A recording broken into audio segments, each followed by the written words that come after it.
화를 안 했다.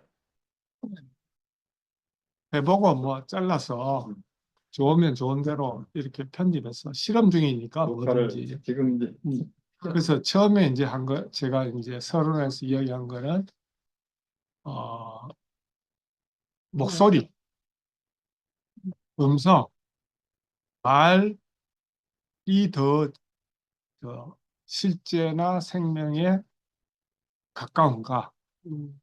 아니면 그것을 문자로 한 것이 더 정확하고 더 파급력과 보편성이 있는가? 이 두 가지의 그 흐름이 수천 년 동안 내려왔어요. 동양에도 그렇고 서양에도 그렇고 히브리 문화권에도 그렇고 헬레니즘 문화권에도 이 두 가지 전통이 남아요. 우리 교회는 분명히 이제 그 목소리로 시작했죠. 목소리, 음성, 살아있는 분의 육성으로 이 시작을 했기 때문에 목소리, 음성, 우위의 이 사고가 지배적이라고 볼 수 있습니다. 근데 이게 이제 문자화로 해서 어떻게 퍼져나갈지는 그건 잘 모르겠습니다. 저도. 그래서 이 목소리는 그 사람들이 죽어버리면 목소리도 사라지거든요. 왜냐하면 녹취된 음성을 계속 반복해서 듣는 경우는 잘 없어요. 우리가 뭐 노무현 씨의 명연설을 한 번씩 듣지 계속 반복해서 들어도 지겨워요.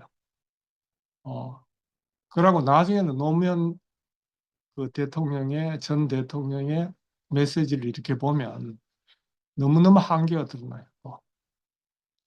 그러니까 한 50년만 지나면 안 들려요. 그 음성이. 그런 문제가 있어요. 그 다음에 이제 제가 첫 번째는 왜 음성과 문자 사이에 과연 어느 것이 하나님의 생명과 계시 또는 영을 더 잘 전달할 수 있을까에 대해서 두 가지 계통의 흐름이 있다라는 것. 그 다음에 그것도 긴장이 있다. 그걸 먼저 이제 지적을 했고. 그 다음에 이제 두 번째 우리가 로마서를 보면서 우리 현대 사회와 또 하나 만날 수 있는 단서가 로마 사회는 자원주의적이고 다신론적 사회였어요. 그러니까 이 소위 말해서 이제 세계 문명 또는 보편 문명이라는 것이 처음에는 부족과 부족이 통일해서 국가가 이루어지고 국가와 국가가 통합되어서 제국이 만들어지잖아요. 그럼 이 제국은 공존하기 위해서 항상 어떤 플랫폼을 사용하느냐 하면 자원주의적 플랫폼을 사용해요. 그러니까 이 다신론이죠. 그 주위에 있던 모든 종교나 신을 다 껴안게 됩니다. 그게 이제 고대 제국에서 다 일어났던 사실이거든요. 근데 이 로마 유일신교인 이 기독교가 유대교는 제국화에 실패했죠. 그런데 이 유일신 신앙을 가진 기독교가 로마라는 거대 제국의 국교가 되는 것은 정말 미스테리예요. 이거는. 근데 이제 후세 종교개혁가들이 그건 미스테리가 아니다. 왜? 카톨릭이 말은 유일신이지 혼합 종교다. 이렇게 이제 비판합니다. 그리고 실제로 가톨릭 안에는 엄청나게 많은 다신론적인 요소를 그대로 가지고 있어요. 그래서 그들이 사용하고 있는 절기라든가 성인이라든가 성무 숭배 사상이라든가 이런 것들은 고대 종교의 여러 가지 요소들을 믹스해서 유일신 안에 집어넣어버린 이런 형태를 가지고 있기 때문에 종교개혁가들이 굉장히 그 점에 대해서 비판합니다. 그건 뭐 다 아시는 사실. 그러나 어쨌든 바울이 과감하게 그런 사회에서 바울과 예수의 제자들이 죽음을 각오하고 예수 이외에는 구원받을 자가 없다. 이름 위에는. 이걸 외친 거는 정말 놀라운 사건입니다. 그건 죽음을 각오해야 되거든요. 왜냐하면 다원주의 사회에 유일성을 강조하면 이거는 이제 진짜 배척을 당하는 겁니다. 현대도 마찬가지입니다. 현대에서도 아주 근본주의적인 기독교인들은 보수적이고 원리주의적이고 서구 사회에서도 배척을 당합니다. 소위 말해서 일반적인 주류 문화에서는 배척을 당합니다. 이슬람권은 이게 종교개혁이라는 것이 안 일어났기 때문에 소위 말해서 원리주의자와 또 조금 느슨한 전통을 가진 어, 뭐 수니파, 시아파라는 두 종파로 나누는데 둘 다 굉장히 근본주의적이고 보수주의적입니다. 그나마 이제 유일하게 그 개혁이 이루어진 나라가 터키입니다. 투르크. 투르크의 그 유명한 케말 파샤라는 사람이 한국의 박정희 대통령과 비슷합니다. 그래서 터키에서는 재정분리를 해요. 그러면서 터키는 유럽연합에 가입했고 이슬람권으로서는 유일하게 유럽연합에 있습니다.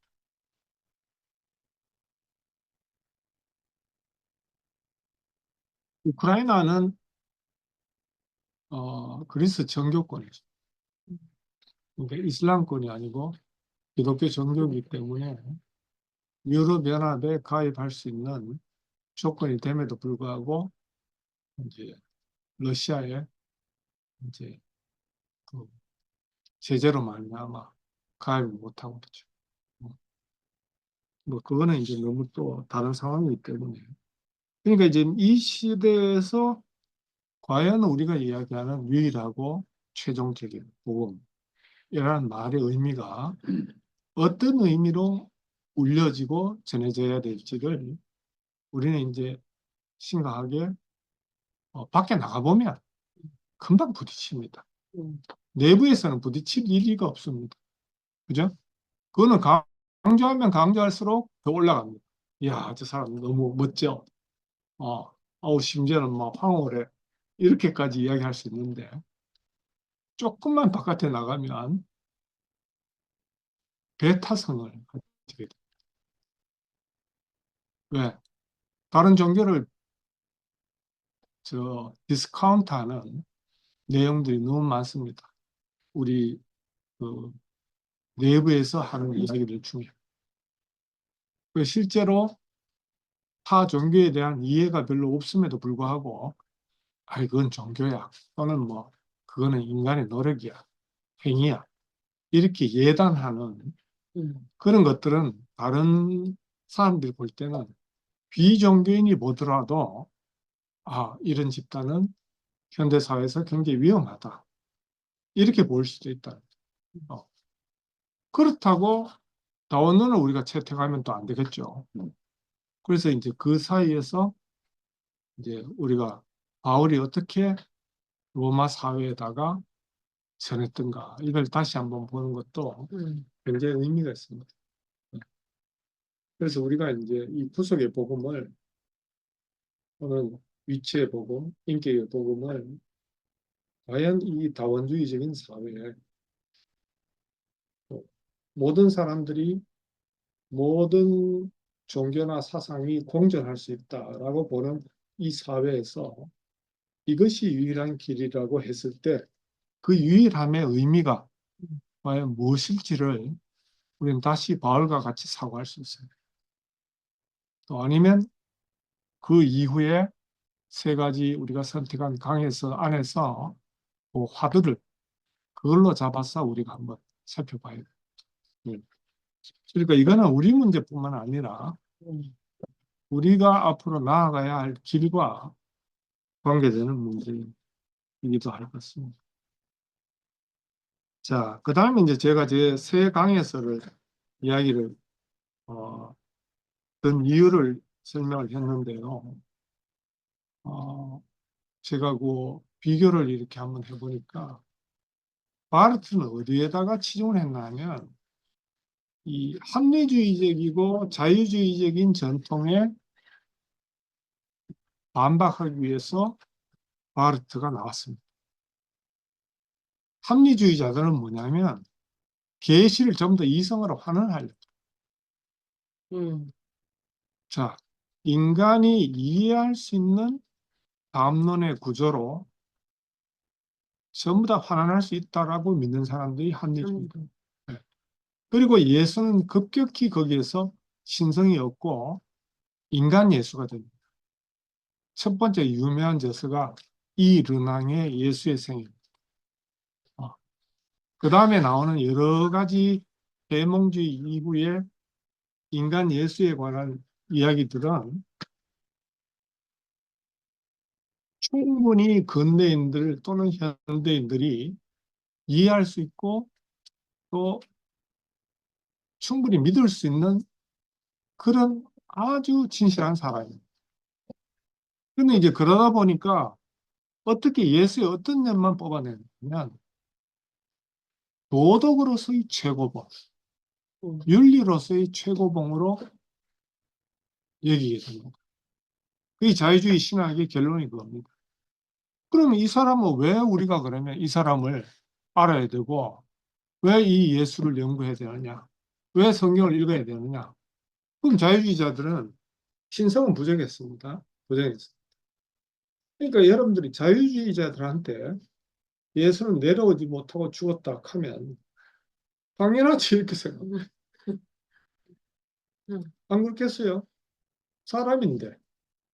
그 사람이면 누구라도 못 박으면 내려오지 못하고 죽지. 그렇게 생각하는 게 자유주의입니다. 자유주의. 어, 아마 우리 기독교 장로회 출신 목사님들이 그 우리 교회는 잘 없어가지고 그런 어떤 반응이 우리 피드백을 못 받는데 아마 한신 측에 가서 뭐 물어보면 내려오지 못하고 죽었습니다 하면 그렇죠. 예수 사람 장로교는 뭔 말이야? 그렇죠. 장로교는 이제 3대 교단은 삼일체를 인정하니까 예수와 하나님은 동일 본성인데 너가 감히 예수를 인간으로 비하한단 말이에요. 이 분노하겠죠. 우리가 이제 그런 문제가 있습니다. 바르트는 어쨌든 이성과 계시를 분리하려고 애를 썼어요. 그리고 계시를 계시로 증명을 해야 되는데 그러다 보니까 성서의 순환고리에 빠지게 돼요. 성경을 들어서 성경을 진리라고 입증하는 거예요. 이게 성경의 순환고리입니다. 네가 하는 말이 왜 진리냐? 성경에 그렇게 나와 있지 않느냐? 그럼 성경이 왜 진리냐? 성경이 진리라는 것은 성경에서 그렇게 이야기하고 있기 때문에. 그러므로 내가 하는 이야기는 진리다. 이게 저는 전형적인 순환 논법.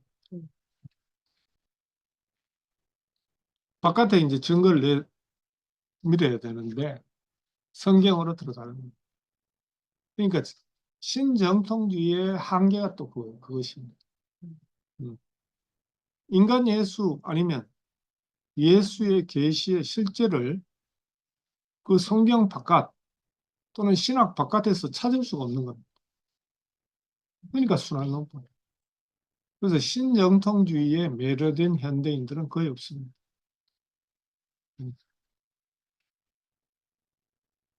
그 다음에 이제 우리가 형제의 전통을 무시할 수 없죠.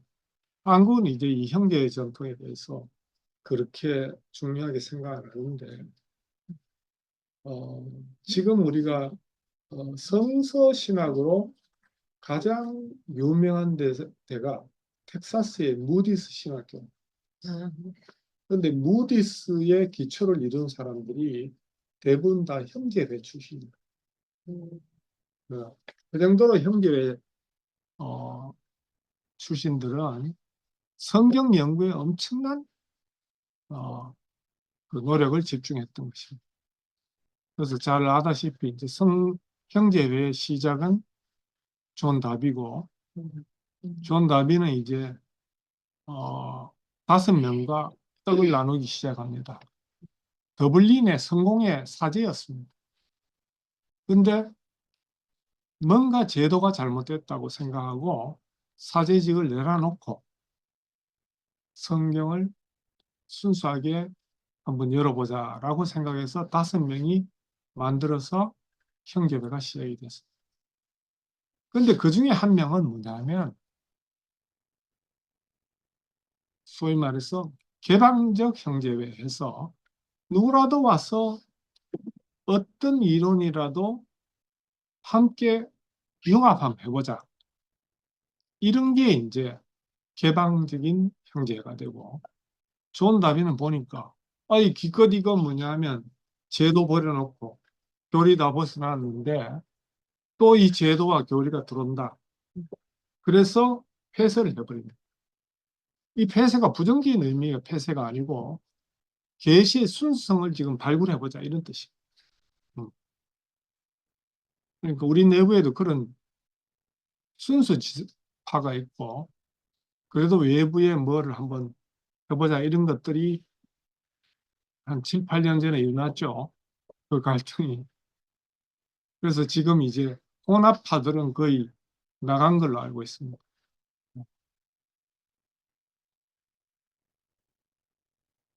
그게 이제 뭐 우리하고 관계가 있기 때문에 그런 이야기를 했고. 그래서 이 존 다비의 그 필생의 역작이 성서개관이라고 하는 시놉시스라는 책인데, 오브 바이블이라는 책인데, 이거를 이제 워치맨 리가 위트리스 리에게 3번이나 읽어볼 것을 권유하고, 또 이 중국이나 또 그 시대에 맞게끔 성경 개관서를 쓰기를 권유합니다.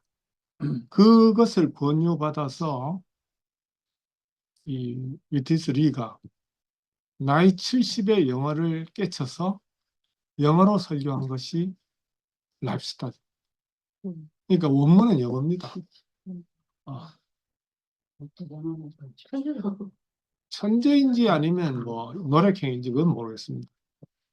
제가 볼 때 형님들도 70이니까 갑자기 또 영어, 뭐 영어를 할 수도 있을지 아니면 또 요즘 더 좋은 게 아니습니까? 어플이. 그래서 90% 이상이 되니까 뭐 AI 도움을 빌리면 되겠죠. 그래서 사실 라이프 스타일은요, 세계적인 베스트셀러입니다. 주류에서는 인정 안 하지만 엄청나게 많은 책이 팔리고, 그래서 저는 이제 가끔 이런 생각 해봤습니다. 우리도 이연래 전집이 아니라 선집을 누군가 힘이 있는 사람이면 만들어서 초기 사역부터 후기 사역까지를 잘 이렇게 구분해서 선집을 좀 만들었으면 좋겠다. 근데 저는 못합니다. 힘이 안 돼서. 딴 사람이 의지도가 있으면 뭐만 엑기스만 뽑아가지고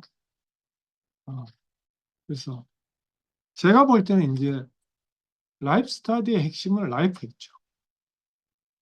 근데 이 존 다비 계통의 이 존 다비부터 그 창세기를 이렇게 어떻게 여냐 하면 2가지 입장에서입니다. 창세기는 그리스도로 가장 충분한 책이다. 이런 표현이 나와요. 일반 신학 강의에는 이게 잘 안 나오죠. 대부분 예표로 이야기하죠. 실제로 이야기 안 합니다. 근데 그리스도의 실제가 충만하다. 이런 표현이죠. 시가 이제 있으니까. 또 이제 그 계통을 이어받아서 이제 그리스도의 생명으로 충만하다. 그렇게 이야기하면 라이프 스타일이 돼요. 그렇게 이제 풀어버린 거죠. 음. 그 순모임 우리 시작할 때 목사님 저한테 이제 상의하신 게 뭐냐면, 목사님 텍스트를 뭐로 하면 좋을까요? 이러니까, 야, 워치만리가 했는 성경 개관이 있느냐? 이렇게 묻더라고요. 그래서 제가 딱 그때 알아보니까 5권이 나왔는데, 우선 전권은 아니고 뭐 5권짜리가 있었지다 이러니까 그걸로 한번 해보든지. 이러다가 이제 저는 그때 또 건강이 안 좋아서 들락날락 하면서 형님들이 목사님 교제로 하자, 이렇게 해가지고 순모임이 또 시작된 걸로 그렇게 합니다. 그러니까 목사님 그때까지만 해도 굉장히 이렇게 시야를 넓게 가지면서 형님들을 좀 이렇게 양육하려고 했던 그런 마음이 충분히 있었던 것 같습니다. 어. 근데 뭐 어쩌다 보니까 이제 그렇게 된 거죠. 어. 사실 과거 역사를 연구하는 그렇게 중요하지 않습니다. 어. 열매를 보면 과정이 다 들어있기 때문에 열매만 봐도 사실 충분하죠. 그런데 이제 우리가 그 열매가 떨어지고 나면 다시 열매에서 씨까지의 과정을 다시 그 추격할 필요가 생기게 됩니다. 신약의 대부분은 바로 그 과정입니다. 구약과 연결시키기 위해서 신약이 쓰여집니다. 그렇죠? 새 언약이라는 말이 신약인데, 그러면 옛 언약이 있어야지만 새 언약이 가능하잖아요. 그리고 대부분이 이제 바울이 썼던가 사도들이 썼는 예수의 많은 이야기들은 경에 이르되 이렇게 이렇게 했다, 그게 바로 나다, 이런 겁니다. 예수님이. 그래서 마태복음의 부활 장면을 보면 부활하셔서 예수님이 경을 풀어서 하나씩 가르쳐 주면서 경에서 자기에게 대한 것들을 풀어주시되 우리가 마음이 갑자기 뜨거워지지 않더냐, 이런 기절이 나옵니다. 그러니까 우리도 예를 들어서 이제 경을 읽으면서 마음이 뜨거워져야지 정상인데 냉랭해지면 뭐가 좀 문제가 있다. 근데 그 뜨거움이라는 게 그냥 심리적인 흥분이 아니고 내면적인 충만함이에요. 근데 이제 그렇게 묻겠죠. 그러면 영적인 충만과 심리적인 흥분을 어떻게 구분하느냐? 그런 물음이 있습니다. 구분할 필요가 없습니다. 생명이면 떨어져서 자랄 것이고, 흥분이면 언젠가는 가라앉아. 안 그렇겠습니까? 그죠? 아, 호르몬 분비가 다 되면 다 끝나고, 집단적인 도치가 끝나면 끝나는 겁니다. 근데 이것이 지속되면 생명의 흐름이겠죠. 단체적인 흐름. 그 다음에 뭔가 하나님이 인도하시니까 더 편만한 흐름으로 갑니다. 그게 에스겔 계시입니다. 에스겔에 보면 문틈에서 작은 물이 흐르다가 나중에 어디까지 갑니다. 우리 몸을 다 적실 정도로 크게 됩니다. 서론은 이제 대충 그런 이야기들로 되어 있고, 그 다음 마지막으로 이제 서론에서 제가 그 이야기해드린 거는 뭐냐면 후속사와 보편사의 부분입니다. 이게 이제 로마 이후에 기독교 문명이 세계의 주도권을 쥐고 있으면서 성경의 역사가 그냥 보편사인 것처럼 그렇게 이해되어 왔습니다. 아주 오랜 기간 동안. 그러니까 당연히 이제 6,000년이라는 계산이 그리 나오죠. 그러니까 6,000년이 어떻게 나오냐 하면 성경에서 예수님이 2,000년이니까 그 이전에 누가 몇 년 살았다. 암흑 시기가 몇 년입니까? 400년이죠. 그 400년 이후에 이제 연한을 계산하면 창조는 6,000년이 딱 나옵니다.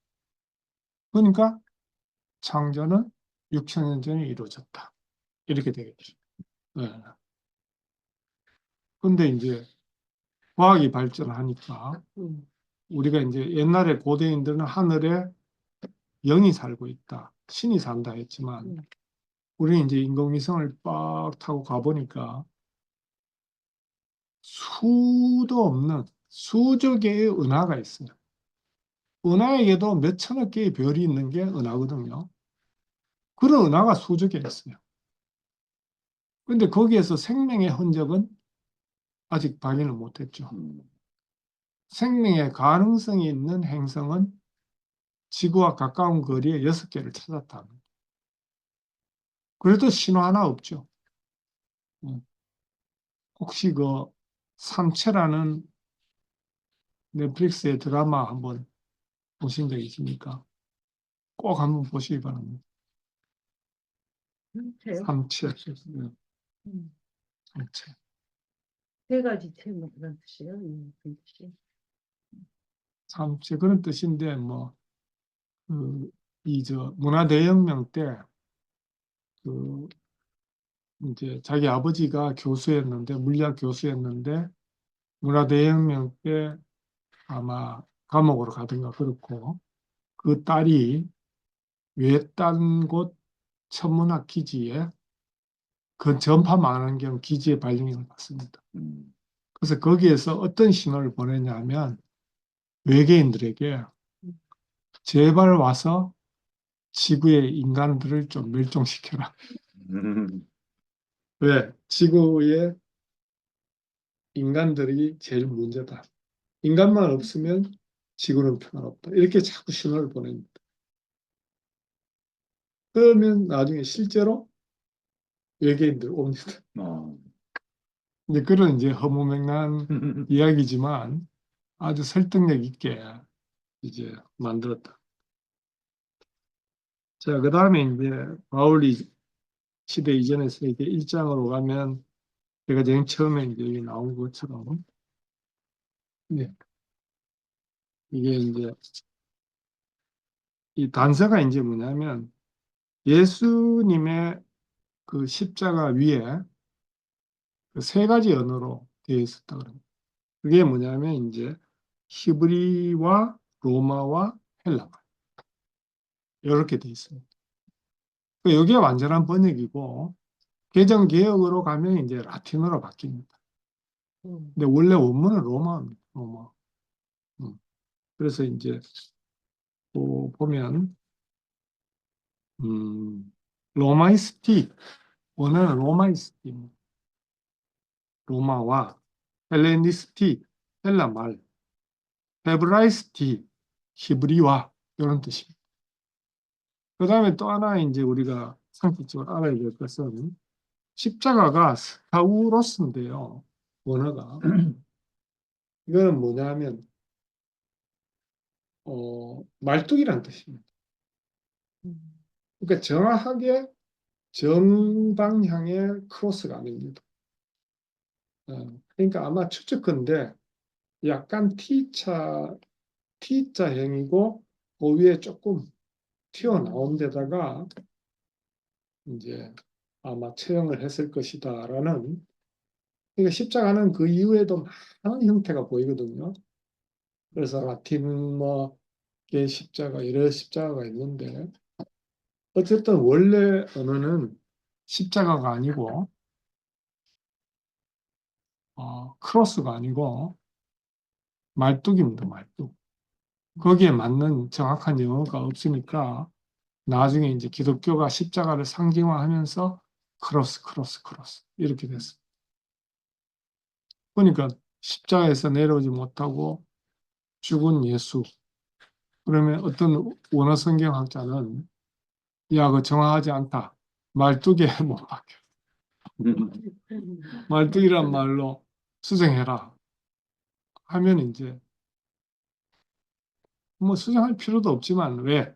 그 안에 들어있는 실제가 중요하기 때문에 그게 말뚝으로 표현하든 십자가로 표현하든 내 안에 십자가가 없으면 아무 소용이 없는 거죠.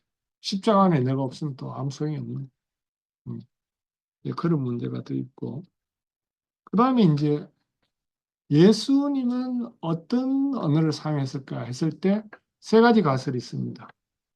하나는 아람어가 섞인 히브리어, 아니면 아람어 히브리 방언.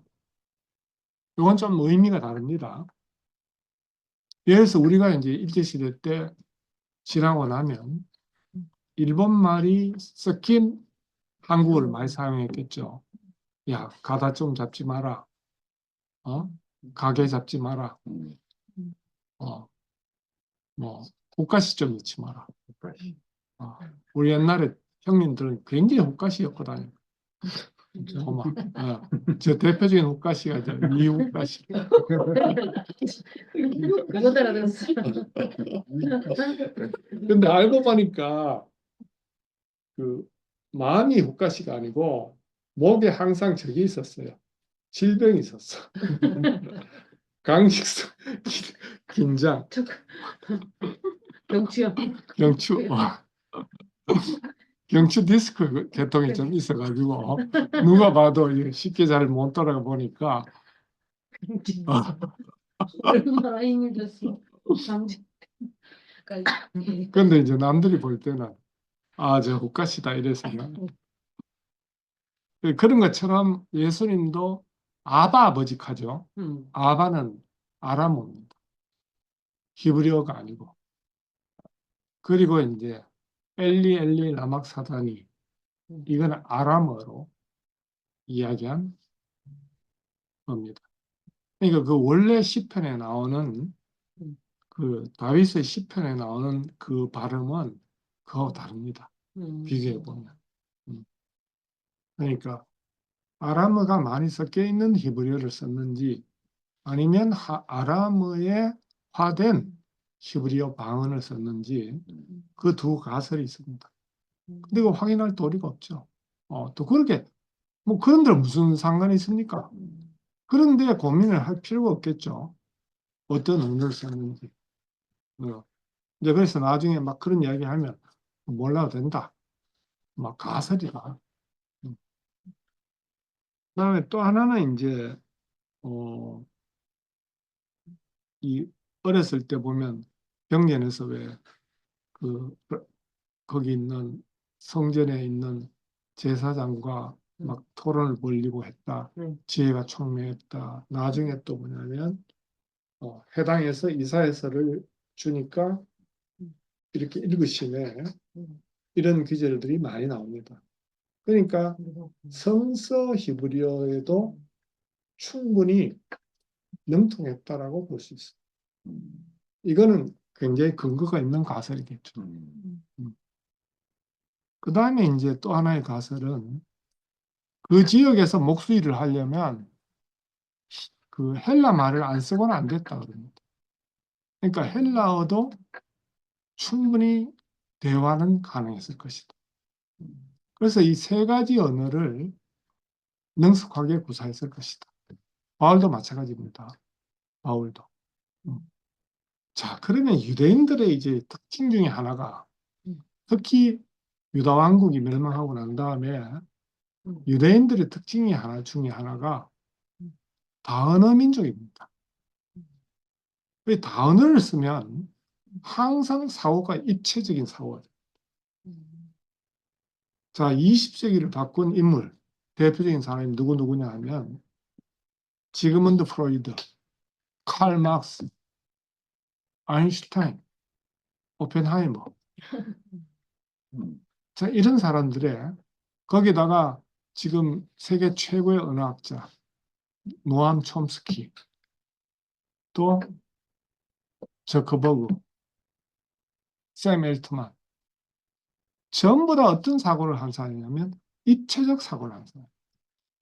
프로이드는 보세요. 의식이 있고 그 배후에 무의식이 있다. 그 층을 생각하세요. 입체적이니까 그런 사고를 하는 겁니다. 칼 막스 보세요. 상부 구조가 있고 하부 구조가 있고 근원이 있다 이거죠. 더 근원적인 층이 있다 이래 본 거죠. 자, 노암 촘스키도 마찬가지입니다. 우리 언어 질서에서는 변형 생성되는 부분이 있고 그 밑에 변화하지 않는 보편적인 질서가 있다. 이걸 발견한 사람이 노암 촘스키입니다. 지금 MIT 공대 석자 교수 아직도 살고 있습니다. 수도 없이 많습니다. 자, 샘 엘트만도 마찬가지죠. AI니까 인간의 사고 속에서 AI 알고리즘이 인간 사고 속에서 끄집어내서 발견한 겁니다. 이 밖에 있는 게 아니고 전문가가 계시지만 이미 우리 안에 있는 것들을 끄집어내서 그것들이 자율적으로 움직이게끔 해버린 겁니다. 그러니까 이런 사고를 하는 게 이제 유대인들의 특징이죠. 그래서 다층적 사고를 할 수 있어요. 아마 예수님도 그렇게 사고할 수 있었기 때문에 신약, 예수님이나 바울이 이면적 유대인, 표면적 유대인 이런 말을 과감하게 할 수 있습니다. 또 아니면 외식하는 자, 회칠한 무덤 이런 말을 어떻게 하겠습니까? 다층적 사고를 할 수 있었다는 거죠. 입체적 사고. 근데 대부분의 우리 그 종교인들은 어떻게 생각합니까? 교리나 제도는 다층서를 다층적인 사고, 입체적인 사고를 딱 못하게 막아버립니다. 표층적 구조에 딱 머물게 해버립니다. 그 위에만 흐르게 합니다. 그 위에만. 그래서 유대인들은 쉐마 딱 작성해가지고 그걸 계속 암송하게 하고 불교인들은 반야신경을 암송하게 하고 기독교인들은 주기도문과 사도신경을 암송하게 하고 그렇게 자꾸 틀에 박힌 사고를 함으로써 규합력과 결집력을 도모하고 평신도들에게 입체적 사고가 열리는 것을 막아버립니다. 그래야지만 종교 엘리트가 뒤에서 조작할 수가 있습니다. 자, 군중 심리의 최초 개척자가 1차 세계대전 이후에 프로파간다라는 책을 쓴 유대인 심리학자가 있습니다. 프로이트의 조카입니다. 이 사람도 유대인입니다. 이 사람이 한 560개 컨설팅을 해서 PR을 통해서 미국에 영향을 끼쳤는데요. 그 대표적인 PR이 이겁니다. 담배 회사의 광고를 어려봤습니다. 근데 이 사람이 딱 생각을 한 게, 야, 그럼 담배를 이거 어떻게 이미지화해야 되느냐. 어떤 여성이 여성 해방을 주장하면서 우리 여자도 담배 피울 수 있어 라고 신나게 빨고 후 하면서 난 여자야. 이런 광고를 띄웁니다. 그러면 담배 피우는 거는 여성 해방을 불티나게 풀려갑니다. 담배가. 콜라 광고도 이 사람이 다 했고 모든 걸 이 뒤에서. 근데 이 사람도 뭘 알았나 하면 군중들 심리의 그 배후에 그것이 흘러가는 메커니즘이 어떤 단순함이 있다라는 것을 발견한 겁니다. 그래서 지금도 이걸 다 사용합니다. 정치나 종교. 이걸 가장 먼저 사용한 게 누구냐면 로마 교황청입니다. 자, 이것까지는 너무 깊은 정보라서 말씀 안 드리려고 했는데 그냥 하게 됩니다. 자, 그래서 이제 쭉 이 세 가지 언어가 사용되는 원인을 쭉 보고 이걸 알려고 한다면 다음에 이제 이 거꾸로 한번 역추적해서 간단하게 한번 보도록 하겠습니다. 9천년 전에 이제 최초의 촌락이 발견이 되고 그 다음에 그 안에 저기 비석 있죠. 다음에 한번 보시고 여기 이제 해배 돌기둥 저기에 나오는 상을 보면 농경 문화의 흔적이 되는 중요한 단서가 발견이 됩니다. 그래서 곡식의 채집으로 농경 사회가 시작됩니다. 그럼 인류의 조상은 보통 몇만 년으로 볼까요? 호모사피엔스 10만 년. 10만 년 정도로 보고 농경 사회는 만 년 전이죠. 그러면 9만 년 동안 유목 생활을 했다. 이래 봅니다. 그래서 농경 문화 속에는 유목민의 전통도 들어 있습니다. 그다음 저 문자는요 3,500년 전에 이제 만들어집니다. 그러니까 그렇게 오래된 건 아니죠. 그래서 잘 알다시피 이제 쐐기 문자 어디에서 최초의 도시 국가가 우르가 아니고 우르크입니다. 우르크. 예. 그 다음에 이제 쐐기 문자가 저렇게 생겼고요. 그 다음에 또 원통형 도장을 사용해서 서로 정보 교환의 수단으로 사용했다. 그 다음 자 이제 근동에서 제국이 성립이 됩니다. 그 제일 중요한 게 뭐냐면 처음에는 수메르인이었고 그 다음에 최초의 여러 제국을 여러 국가를 통일해서 아카드 제국이 생깁니다. 이게 인류의 가장 오래된 고대 제국입니다. 이 아카드 제국의 설립자가 사르곤입니다. 사르곤. 근데 이 사르곤이라는 사람이 왜 중요하냐면 모세의 탄생 일화와 거의 같은 일화를 가지고 있습니다. 그래서 강에 버려지고 그 다음에 나중에 딴 사람에게 양육이 되고 성장한 다음 자기 왕국을 찾게 되는 그런 스토리가 사르곤 여왕의 설화에 들어있습니다. 아카드인이 끝나고 나서 다시 이제 우르인은 맹수메르인입니다. 그러니까 수메르 르네상스가 일어나서 수메르인이 다시 나라를 건설하는데 이게 바빌론입니다. 넘어가. 최초의 이제 사르곤은 아까 말씀드린 것처럼 여기 좀 뭐냐면 유프라데스 강으로 흘려 보내졌고 유기되었다가 구조되어서 길러져서 나중에 이제 자기의 아버지를 죽이는가? 그러면 이거는 뭐와 연결되냐면 오디푸스 왕 설화와 연결되죠. 그래서 고난을 겪고 다시 성장했는데 왕위를 찾으려면 자기 할아버지 아니면 아버지를 죽이게 되는 이런 플롯 구조를 가지게 됩니다. 이게 이제 나중에 고대 그리스 비극에도 계속 반복되고 있습니다. 그 다음에 이제 우르 제국이 우리가 이야기하는 바빌론입니다. 최초의 바빌론. 그러니까 구바빌론이 있고 신바빌론이 있는데 구바빌론에서 여기 보면 저걸 지구라트라고 하는데 나중에 지구라트의 원형이 되는데 바벨탑의 모양이죠. 바벨탑입니다. 그 다음에 성경에 언급된 바벨은요. 그러니까 이제 성경과 역사가 일치할 수도 있고 일치 안 할 수도 있습니다.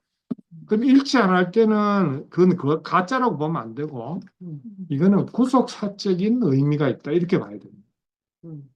보편사에 드러나지 않더라도 일치하지 않는다도 이건 허위다 이래 보면 안 되고 성경은 구속사적 관점 하나님의 구원의 경륜을 표현하기 위해서 이런 사람들을 동원했구나 이렇게 이해를 하면 아무 문제가 없습니다. 성리에서는 니무못이 이제 시나일 땅의 바벨과 이것의 창건자로 생각을 합니다. 그 다음에 바벨에 대해서는 이제 당연히 하나님이 부정적인 견해를 가지고 계시죠. 이거는 계시록까지 연결되겠죠. 그래서 이제 계시록에는 큰 성 바빌론 무너졌도다. 이게 아주 쉽게 얘기하면 종교와 정치의 혼합체입니다. 그 속성은 항상 그렇습니다. 인간의 야망이 정치를 통해서 권력을 차지하고 종교를 통해서 정당성을 부여합니다. 그러니까 그 두 엘리트 계층은 항상 같이 갑니다. 지금도 그렇고. 그다음 그다음에 이제 바빌론과 고바빌로니아 시대가 아까 말씀드린 것처럼 1595년까지 계속되고요. 이때 이제 중앙집권하와 6대 왕이 하므라비 왕입니다. 이때 가장 대표적인 법의 근간이 되는 눈에는 눈이라는 원칙이 적용이 됩니다. 그다음 여기 하므라비. 그다음에 이제 소위 말해서 북이스라엘을 완전히 멸망시킨 아수르 제국이 등장하죠. 이 아시리아 제국. 그 아시리아 제국이 얼마나 큰가요? 그림으로 보세요. 엄청 크죠.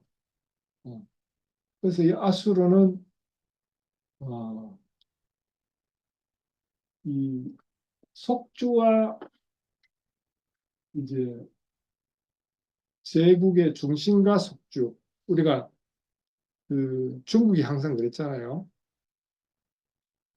중앙에 황제가 있고 제후들이 있는 것처럼 그런 형태를 갖추게 된 것이 바로 아시리아 지역의 형태였고, 이거는 알렉산더와 로마 제국까지 그 형태가 계속 이어집니다. 봉건 제후국까지는 계속 그런 형태가 이어집니다. 근데 시기는 그렇게 오래 안 됐죠. 지금으로부터 뭐 2500년 전이니까 뭐 역사를 보면 어제와 같은 겁니다. 어제.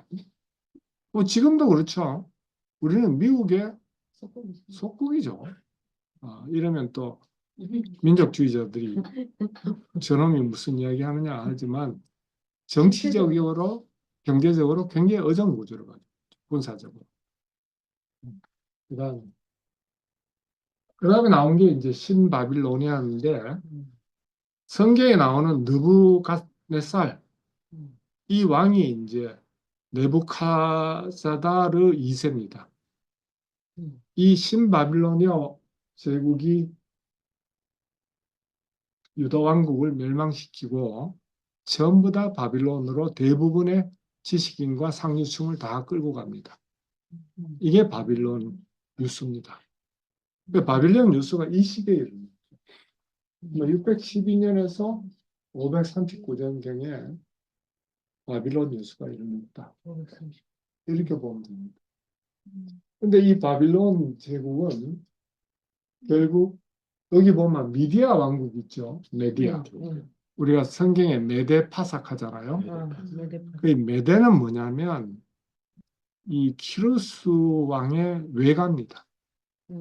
자기 엄마가 메데아 왕국의 공주 출신입니다. 그래서 이제 이 처음에 이제 이 키루스 왕은 메데아 왕국에 가서 외할아버지 손에서 자라다가 외할아버지가 이놈이 메데아 왕국을 차지하겠다 싶어서 또 저쪽을 보냅니다. 본국으로 돌려보내는데 거기서 힘을 키워서 넘어갑시다. 러시아로. 그다음 예. 그래서 이 페르시아 제국이 얼마나 넓었나면 저렇게 노란 부분에 해당하는 것이 다 페르시아 제국. 그러니까 이 페르시아 제국의 창건자가 우리가 잘 아는 성경의 고레스 왕. 그래서 키루스 2세라고 하는 고레스 왕이 바벨로니아 제국을 물리치고 아시리아도 물리치고 저렇게 큰 거대한 제국을 만들었는데 여기서 키루스 왕이 얼마나 혁신적이고 혁명적인 왕인가가 다음 보여요. 네.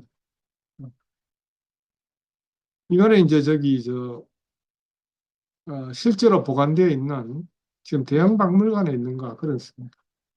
이 키루스의 원통이라고 하는데 거기에 키루스의 그 선포문이 쓰여져 있습니다. 어떻게 쓰여졌냐면 제국의 모든 시민은 종교의 자유를 보장합니다. 이 시기에. 두 번째, 노예 제도를 금지합니다. 이 아주 혁신적이죠. 노예 제도를 금지합니다. 그 다음에 모든 일꾼은 급여를 지급한다. 옛날에 노예는 먹이만 주지 급여를 준다 있을 수 없는 일이죠. 그리고 또 하나 이 사람은 또 탁월했던 게 전쟁에서 승리하는 방법이 신분 고하를 막론하고 이기는 자에게 승진의 기회를 줍니다. 옛날에 귀족의 자식만 올라갈 수 있잖아요. 장군이 될 수 있는데 신분이 비천해도 정가만 올리면 직속으로 계속 올라갑니다. 그러니까 막 옆에 막 완전히 다 점령을 해버리죠. 야, 진짜 획기적이네. 그래서 획기적이죠, 키루스가. 너무. 그 다음에 이제 키루스 제국을, 페르시아 제국을 넘겨받은 사람이 그야말로 알렉산더 대왕입니다. 알렉산드로스 3세라고 하는 이 3세가 저렇게 더 많은 영토를 지배하게 됩니다. 그러다가 알렉산더는 20세에 즉위해서 40 몇 세에 죽는가? 33살인가? 33살인가? 예, 예. 그게 빨리 죽죠. 예. 그 넓혀놓고 도시도 많이 건설하고 아마 묘지는 어디 있냐면 알렉산드리아에 있다고 지금 추정되고 있어요. 이집트에. 알렉산드리아에 있는데 지금 발굴 중입니다. 근데 이제 알렉산더의 이제 그 마케도니아 또는 그 헬라화의 헬레니즘의 위대한 점이 키루스와 비슷하게 누구나 다 헬라인이 있는데 될 수 있는데 어떻게 하냐? 교육을 받아요. 그 교육의 기회를 확 열어버립니다. 그래서 헬라 문화만 받아들이면 누구나 다 헬라인이다. 그러니까 야만인과 헬라인의 차이가 없어집니다. 뭐에 의해서? 보편적인 교육입니다. 그렇게 해서 헬레니즘이 완전히 지중해와 이제 건동 지역을 휩쓸어 버립니다. 그 다음에 마대가는 겁니다. 그 다음에 이제 알렉산드르 사후의 세계가 또 오른쪽에 보면 그러니까 이제 팔레스타인과 관계가 있는 게 셀레우코스죠. 또 왕조고 이쪽이 프톨레마이오스고 프톨레마이오스 왕조에서 누가 나오냐면 그 유명한 클레오파트라. 클레오파트라는 알고 보면 그리스계 후손이죠. 그 다음에 이쪽에 안티고노스 지역은 역시 그리스가 마케도니아 제국으로 원형을 유지하고 있습니다. 그 다음 마지막에 이제 질문이 있습니다. 알렉산더 대왕이 애독했던 책 두 권. 요번에 저 한 5천짜리 상품권을 하나 준비하려고 그랬는데 이제 비용이 좀 없어서 한번 찍어 보십시오. 1번 들어갔구나. 그 다음에 두 개 동시에 맞춰야 돼. 1번하고 2번. 하나는 맞았습니다. 1번만 맞으면. 그 다음에 혹시 네? 4번. 4번. 바꿨어요, 오늘. 4번은 모르겠어요. 알렉산더가 죽고 나서 쓰여져서. 그러면 이제 점점 범위가 좁아지죠. 하나밖에 안 돼. 두 번. 뭐 금방 맞추기는 쉬운 거 아닙니다. 네, 그거는 들어갔고 2, 3. 아리스토텔레스가 자기 스승이었죠. 답은 2번하고 3번입니다. 2번, 3번 크시노폰. 3번은 잘 모르겠어요. 3번은 크세노폰은 누구냐 하면 소크라테스의 제자인데 어, 스파르타의 용병으로 페르시아의 용병으로 싸우던 사람, 그 철학자인데 그 사람이 키루스 대왕의 성장이 어떻게 교육을 받았는가를 적은 책이 하이도피아입니다. 대단한. 그거를 알렉산더가 전쟁을 할 때 늘 참모해서 그걸 보면서 읽으면서 전쟁을 치렀다. 그러니까 키루스 대왕이 롤 모델이었다. 대단한. 그리고 트로이 전쟁에 나오는 영웅들이 자기 자신의 배우예요. 이 두 책을 읽으면서 마케도니아 제국을 건설했다고 합니다. 다 번역되어 있습니다. 안 읽어보셔도 됩니다. 자, 오늘 여기까지입니다.